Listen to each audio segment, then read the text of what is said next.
ಇವತ್ತು ಶ್ರಾವಣ ಮಾಸದಲ್ಲಿ ಇವತ್ತು ತುಂಬಾ ಪ್ರಶಸ್ತಿವಾದ ದಿನ.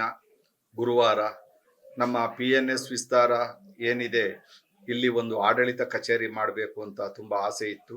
ಅದಕ್ಕೆ ಇವತ್ತು ಒಳ್ಳೆ ದಿವಸದಲ್ಲಿ ಪೂಜಾ, ಹವನ, ಗಣೇಶ ಹೋಮ, ನವಗ್ರಹ ಹೋಮ ಎಲ್ಲನೂ ಮಾಡಿ, ಏನು ನಮ್ಮ ಸಿಬ್ಬಂದಿ ವರ್ಗದವರು ಇಲ್ಲಿ ಕೆಲಸ ಮಾಡ್ತಾ ಇದ್ದಾರೆ ಅವ್ರಿಗೆಲ್ಲ ಶಕ್ತಿಯನ್ನ ಕೊಡಬೇಕು ದೇವರು. ಆ ಶಕ್ತಿಯನ್ನ ಕೊಡ್ಲಿಕ್ಕೋಸ್ಕರ ಇವತ್ತು ಏನು ಒಂದು ಹೋಮ ಹವನಾದಿಗಳನ್ನು ಇಟ್ಕೊಂಡಿದೀವಿ. ಈ ಆಫೀಸು ಯಾವತ್ತು ಸುಖಮಯವಾಗಿರ್ಬೇಕು, ಸಂತೋಷ ಭರಿತವಾಗಿರ್ಬೇಕು, ಅಡಚಣೆ ಇಲ್ದಲೆ ಈ ಕೆಲಸ ಕಾರ್ಯಗಳೆಲ್ಲ ನೆರವೇರ್ಬೇಕು ಅನ್ನೋ ಇಟ್ಕೊಂಡು ನಮ್ಮ ಶ್ರೀಧರು ಮತ್ತು ನಿಖಿಲ್ ಜೋಶಿ, ನವೀನ್ ಎಲ್ಲರೂ ಸೇರಿ ಇವತ್ತು ತುಂಬಾ ಪ್ರೀತಿಪೂರ್ವಕವಾಗಿ ನನ್ನ ನೋಡ್ಕೊಂಡಿದ್ದಾರೆ.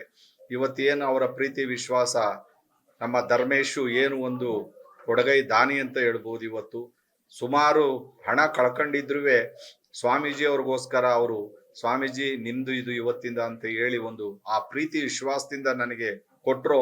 ಅವ್ರ ಕಣ್ಣು ಮುಂದೆನೆ ಇವತ್ತು ಈ ಸಂಸ್ಥೆ ಬೆಳೀತಿರೋದು ನೋಡಿ ಅವ್ರಿಗೆ, ಧರ್ಮೇಶ್ಗೆ ತುಂಬಾ ಸಂತೋಷ ಆಗಿದೆ ಅಂತ ಅನ್ಕೊಳ್ತೀನಿ.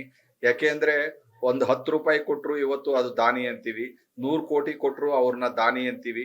ಇವತ್ತು ಎಲ್ಲರೂ ಸೇರಿ ಇವತ್ತು ಈ ಸಂಸ್ಥೆನ ತುಂಬಾ ಚೆನ್ನಾಗಿ ನಡೆಸ್ತಾ ಇದ್ದಾರೆ. ಅವ್ರಿಗೆ ಶಕ್ತಿಯನ್ನ ಕೊಡ್ಬೇಕು ಅನ್ನೋ ದೃಷ್ಟಿ ಇಟ್ಕೊಂಡು ಇವತ್ತು ಪೂಜೆ ಇಟ್ಕೊಂಡಿದೀವಿ. ಆ ಶಕ್ತಿಯನ್ನ ಕೊಡ್ಲಿ ಅವ್ರಿಗೆ, ಮುಂದಿನ ಭವಿಷ್ಯ.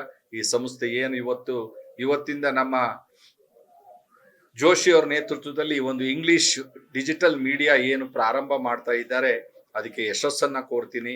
ಆಲ್ ದ ಬೆಸ್ಟ್ ಅಂತ ಹೇಳ್ತೀನಿ. ಈ ಕಾರ್ಯಕ್ರಮ ಇನ್ನು ಮುಂದೆ ದೊಡ್ಡದಾಗಿ ಮಾಡಬೇಕು. ಇವತ್ತು ಒಂದು ಸಣ್ಣ ರೂಮ್ ಒಳಗಡೆ ಮಾಡ್ತಾ ಇದ್ರು, ಮುಂದಿನ ದಿನಗಳಲ್ಲಿ ಇದನ್ನ ತುಂಬಾ ಎತ್ತರವಾಗಿ ಬೆಳೆಸ್ಬೇಕು. ಆ ಶಕ್ತಿಯನ್ನ ಎಲ್ಲರಿಗೂ, ನಮ್ಮೆಲ್ಲರಿಗೂ ದೇವರು ಕೊಡ್ಲಿ ಅಂತ ಹೇಳಿ ನನ್ನ 2 ಮಾತು ಮುಗಿಸ್ತೀನಿ.